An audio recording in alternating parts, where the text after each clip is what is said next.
ये चुनाव विनोद शेलार को एमएलए बनाने के लिए नहीं है। ये चुनाव बीजेपी का एक एमएलए बढ़ाने के लिए भी नहीं है। ये चुनाव महायुति का भी एमएलए बढ़ाने के लिए नहीं है। ये चुनाव मलाड को बचाने के लिए है। हम तुम्हारे साथ हैं। मेहरबानी करके भी घोषणा मत दो। ये चुनाव मलाड का विकास करने के लिए है। मित्रों, ये चुनाव मलाड को समाज विघातक शक्तियों से बचाने के लिए है। याकूब मेमन नाम का एक आतंकवादी जिसको फांसी दी जा रही थी आज से कुछ साल पहले, तब कुछ लोगों ने राष्ट्रपति जी को दया की याचना की। दया की जब याचना हो गई तब उस याकूब मेमन की फांसी रद्द करने के लिए एक लेटर राष्ट्रपति को लिखा गया और उस लेटर में एक व्यक्ति का साइन था जो आतंकवादी को मदद करना चाहता था और उसका नाम है असलम शेख। आतंकवादी को मदद करने का काम दुर्भाग्य से हमारा एमएलए है। आतंकवाद को समर्थन करने वाला आतंकवादी होता है और इसलिए आतंकवाद से इस मलाड को बचाने के लिए ये चुनाव महत्वपूर्ण है। आज मालवनी ड्रग्स का हब बन चुका है। छोटे छोटे बच्चे ड्रग्स के साथ है। पब्लिक टॉयलेट्स हो, गार्डन हो, मैदान हो, बगीचा हो, हर जगह आपको ड्रग्स मिलते हैं और इसलिए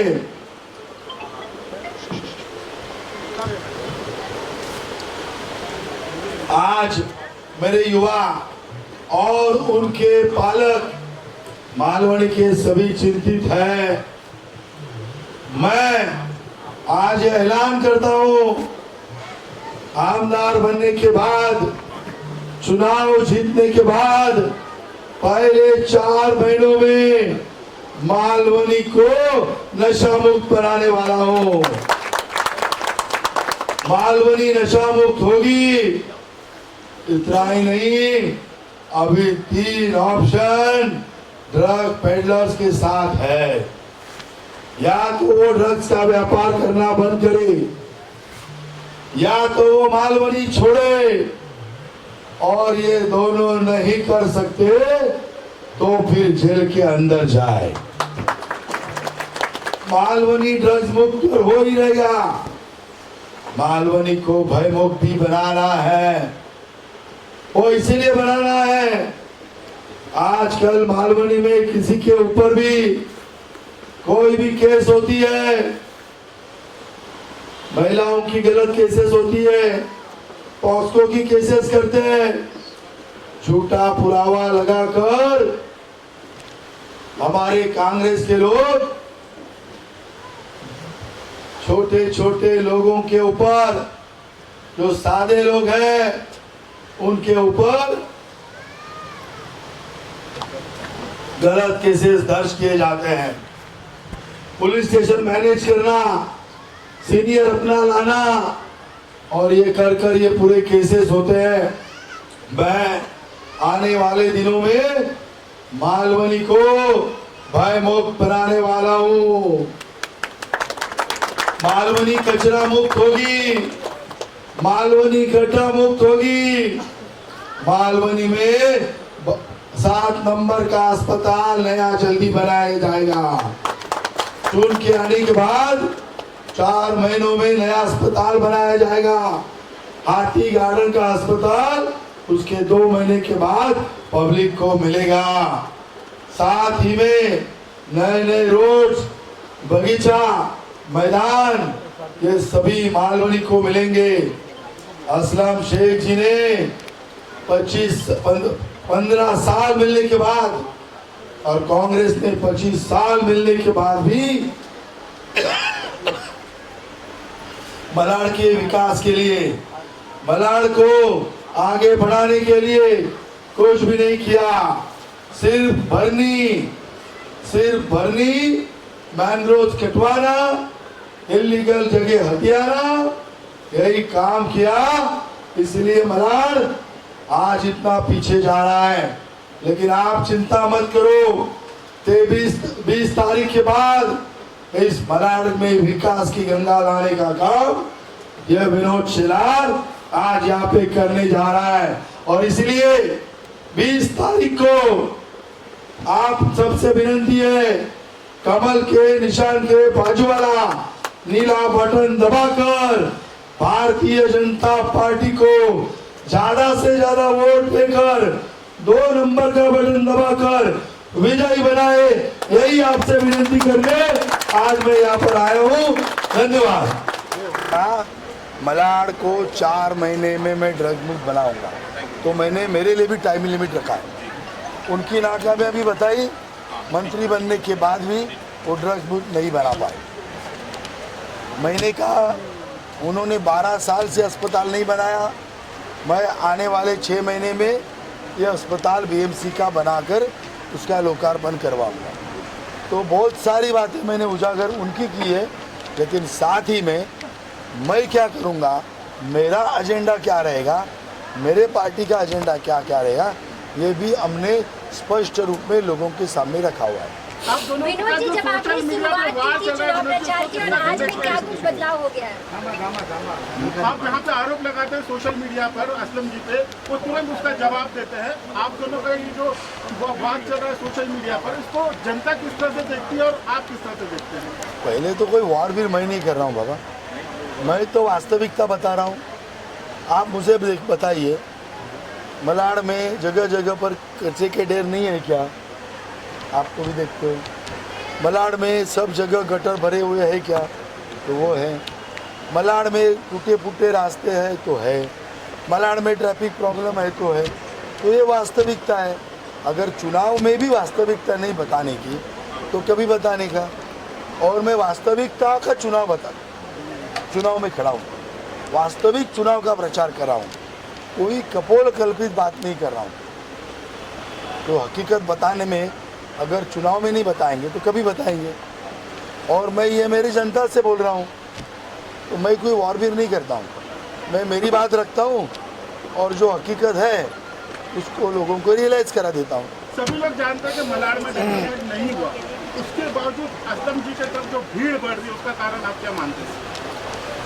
बहुत अच्छा सवाल पूछा भाई। भीड़ तो जब राम बारोट जी खड़े थे तभी भी थी, फिर भी हारे कितने वोट से, जीते कितने वोट से? 2200। अभी भी लोकसभा इलेक्शन में कितने का लीड है? 950। तो भीड़ से आप सब कुछ समझते हैं क्या? वो तो डर की भीड़ है, डराते हैं, बर्थडे के बैनर भी डरा कर लगाते हैं। अभी भी कितने लोगों को फॉर्म पीछे लेने के लिए डराया है, इसकी कंप्लेंट्स हुई है। इसीलिए तो मैंने कहा भय मुक्त मलाड, मुझे इसीलिए भय से बाहर लाना है। लोगों को नेचुरल राहत की सांस देनी है, उनको नेचुरली जीना देना है। मुझे लगता है आपने मेरी इस पहल का स्वागत करना चाहिए। विनोद जी, आपने जो शुरुआत की थी और उस समय में और आज समाप्ति, जिस तरह से चुनाव का प्रचार आज बंद हुआ है, कितना बदलाव आया मलाड विधानसभा में? क्या कुछ बदला है? अरे बहुत बदलाव आया मैडम, इतना बदलाव आया है कि मेरी जीत सुनिश्चित हो चुकी है। अभी सिर्फ 2 दिन बाकी है। जितना हमने करना था किया। लोगों के भी ध्यान में आया कि इस तरह वो थक चुके हैं, और जो अभी इन्होंने कहा वैसा भय देने का जो फॉर्मूला असलम शेख जी का है वो आज भी बरकरार है। आज भी लोगों को वो भय के साए में जीने को लगा रहे हैं, और इसीलिए ये उनकी एंटी इनकम्बेंसी और उनका नाकारापन, उनका भ्रष्टाचार और आम लोगों के जीवन से खिलवाड़ करने का उनका स्टाइल, इसी से ही ऊब कर जनता राहत की सांस लेना चाहती है, और इसीलिए भारतीय जनता पार्टी के पास आई है, और इसीलिए विनोद शेलार को वो विक्रमी मतों से विजयी बनाने वाली है। लड़क कामगार यूनियन का भी आपको बहुत बड़ा विधानसभा क्षेत्र से लड़क बावजूद कामगार यूनियन का आपको सपोर्ट करना चाहेंगे। लेडीज फर्स्ट बोलो। लड़क कामगार यूनियन का भी आपको पूरा सपोर्ट और समर्थन मिल रहा है, उसके लिए आप क्या कहना चाहेंगे? तो धड़क कामगार यूनियन क्या है? धड़क, धड़क किसको दिया जाता है? गलत चीज को धड़क दिया जाता है। जहाँ अहित हो समाज का वहाँ धड़क दिया जाता है, और ये हमारे अभिजीत का स्टाइल है, गलत अन्याय के विरुद्ध धड़क देना। और मैं तो जिंदगी भर वही करता हूँ, तो हमारी जम गई है, और इसीलिए हम दोनों ने सोचा है चलो हम एक साथ कूदेंगे। और उनको आपने देखा होगा तो इनका धड़क कितना स्ट्रांग होता है। हाँ, उनके हाथ में लेखनी भी है, वो पावर भी है और मसल पावर भी है। तो इससे तो मेरा ताकत बढ़ गया है। हम दोनों समाज के लिए जितनी ताकत से लड़ सकते लड़े। विनोद जी कल रात से एक वीडियो वायरल हो रहा है। एक मिनट, हाँ सही है सर, एक तरफ बात हो रही है कटेंगे बटेंगे की बात हो रही है। हाँ। कटेंगे बटेंगे एक कहना सेफ है, और दूसरे के यहाँ मुस्लिम का डेढ़ बहुत मुस्लिम काफी वोटर है, आप मुस्लिम से वोट मांग रहे थे, क्या कुछ कहेंगे इस बारे में? देखिए ऐसे नहीं, एक है तो सेफ है तो सही है, हम एक है तभी सेफ रहेंगे। पूरे देश को इकट्ठा जाति धर्म भाषा के सिवा लड़ना चाहिए। हम आपस में ही लड़ते रहते, तो मोदी जी ने वही कहा है देश को आगे जाना है तो एक होना पड़ेगा।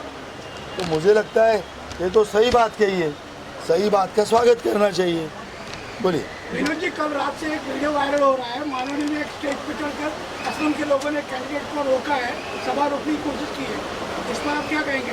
वैसे तो उस पुलिस वाले ने उसको हटा दिया वहाँ से, मगर माहौल बिगड़ने का काम हुआ था वहाँ। अगेन भय वाला माहौल, अपने मन का विरुद्ध ना हुआ, अपना किसी से नहीं जमा, तो ये असलम शेख जी की फितरत है। वहाँ वो दादागिरी करते हैं, अपने गुर्गों को भेजते हैं और वहाँ अशांति फैलाते हैं। और वही हो गया है, जैसा उनके पास लोकतंत्र है, अपनी बात रखने का स्वातंत्र है, वैसा वो अपक्ष कैंडिडेट नासूर के शानुल, वो शानुल जी के पास भी है, उन्होंने अपनी बात रखी। अभी आप परमिशन लो, आप स्टेज लगाओ, आपको जितना मीटिंग लेना है बोलो, आप विपक्ष के ऊपर बोलो, मैं जैसा बोल रहा हूँ वैसा उनको बात है। तो दूसरे के स्टेज पे जाकर बोलने की क्या ज़रूरत है? दूसरे की मीटिंग रोकने की क्या ज़रूरत है? ये जो दबाव की राजनीति है, ये भय की राजनीति है, ये असलम शेख का खरा चेहरा है और वो उजागर हो गया है। और ये इनका इतना स्थायी भाव हो गया है कि इससे बाज ही नहीं आते, आपने तो बाज ही नहीं आते। और ये लोगों को नहीं जमता, लोग शांति चाहते हैं, और इसीलिए ये जो जिन्होंने स्टेज पे जाकर हंगामा मचाया, इनके ऊपर कड़ी से कड़ी कार्रवाई पुलिस ने करनी चाहिए, ऐसी मांग मैं आपके सामने रखता हूं। और लोगों को ये अपील करता हूं, लोकतंत्र, ये कांग्रेस कहती है बीजेपी घटना बदलना चाहती है, लोकतंत्र का गला दबाना चाहती है। आपके सामने ही आया, लोकतंत्र का गला कौन दबा रहा है? विपक्ष खड़ा है, वो अपनी बात रख रहा है, अपक्ष है। वैसे भी अपक्ष इतने स्ट्रांग बेचारे नहीं होते, वो कैसे भी अपनी बात रख रहे हैं। तो लोकतंत्र का गला दबाने का काम कांग्रेस करती है और मलाड में असलम शेख करते हैं। और जी आप क्या कहना चाहेंगे? आज आपने मेरा कार्यक्रम रखा है, और पहले भी काफी लोग मरे हैं मालवनी के अंदर, आपके आने पर सर कह रहा नई पीढ़ी जो है बर्बाद हो। आपके आने के बाद नहीं, मेरे आने के पहले। आपके आने के बाद सर क्या उसके एक्शन क्या बदलाव होगा? आपके आने के बाद क्या बदलाव आएगा? एक क्लियर है, चुनाव जीतने के बाद पहले 4 महीनों में मालवनी को नशा मुक्त होना ही पड़ेगा, उसको कोई ऑप्शन नहीं है। विनोद शेलार मालवनी को नशा मुक्त करेगा।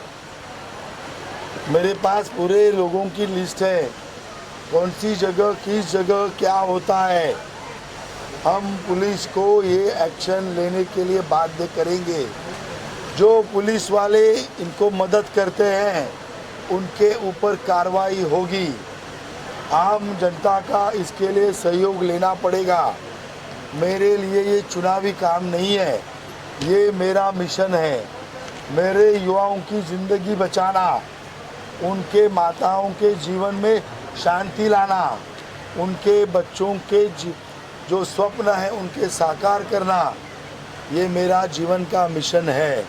और इसीलिए मैं कोई भी हद तक जाकर इस मलाड में नशा मुक्ति का काम करवाऊंगा और जो नशे में ऑलरेडी है उनको नशे से बाहर लाने के लिए आने वाले दिनों में रिहेबिलिटेशन सेंटर्स के भी प्रयास हम करेंगे। लगाते हैं इसको किस तरह का दे रहे हो? आप चुनाव जीतते हो तो उसमें बहुत सारे वोट देंगे। मेरे प्रायोरिटी कामों में ये काम है। भारत में रोहिंग्या और बांग्लादेशियों का कोई स्थान नहीं है। आज मालवनी में स्पेशली कांग्रेस वालों ने प्लान करके गलत डॉक्यूमेंट बनाकर रोहिंग्या और बांग्लादेशियों का नाम एनरोल किया हुआ है। इसीलिए मैं जिम्मेदारी से बात कर रहा हूँ, आप इलेक्शन कमीशन से पूछिए। मालवनी में मलाड विधानसभा में सबसे ज़्यादा वोटर एनरोलमेंट लास्ट 5 साल में मुंबई में कहाँ पर हुआ है तो सेकंड नंबर का स्थान ये मलाड मालवनी को जाता है। और ये कैसे हो गया? तो ये विधायक जी ने अपने लोगों को लगाकर ये सब बांग्लादेशी और रोहिंग्या को प्लान करके उनको एनरोल किया है। और मेरी मांग यही नहीं है, मैं ये करके लूँगा। इन सभी बांग्लादेशी और रोहिंग्याओं को मलाड से मालवनी से उनको जाना पड़ेगा। साथ ही में उनका नाम भी वोटर लिस्ट से जाएगा। इसके लिए मैं पूरी तैयारी से काम में लगने वाला हूँ। अभिजीत जी क्या कहना चाहेंगे? आज आपने बेड़ावा लिखा रखा है और क्या लगता है मलाड विधानसभा की जनता कितना विनोद जी के पक्ष में है, बीजेपी के पक्ष में? निश्चित तौर पर धड़क कामगार यूनियन महासंघ पूरी तरीके से विनोद जी के साथ में पहले दिन से पूरे ताकत से है। मुझे विश्वास है कि विनोद जी भारी मतों से जीत के आएंगे। पूरे देश में हम आदरणीय देवेंद्र जी, नरेंद्र मोदी जी, आशीष शेलार जी, इनके सबके मार्गदर्शन में हम काम करते हैं। एक प्रभावी यूनियन है और हमारे यूनियन का निश्चित तौर पर ये प्रचार में प्रभाव पड़ा है, पड़ेगा और विनोद जी जीत के आएंगे। मैं आपके माध्यम से एक अपील करना चाहता हूँ। देखिए, अभी चुनावी जाहिर प्रचार तो खत्म हो गया। कल तक बाकी सारे पेपर वर्क और बाकी काम उम्मीदवार करेंगे। परसों वोटिंग होगी। भारत की सही शान यानी लोकतंत्र बचाना है तो वोटिंग करना चाहिए। और इसीलिए मैं सभी से अपील करता हूँ, आपको जो भी कैंडिडेट पसंद आता है उसको वोट करो। अपनी बात रखो, अपना गुस्सा भी इज़हार करो, लेकिन वो वोट से करो। और इसीलिए मैक्सिमम वोट लोगों ने करना चाहिए। और नेचुरली बीजेपी का कैंडिडेट हो तो बीजेपी यानी विकास यानी आम आदमी का सपना अमल में लाना। और इसीलिए 100% वोटिंग करो और वो भी वन साइड बीजेपी को करो। इतनी कामना मैं यहाँ पे प्रकट करना चाहता हूँ।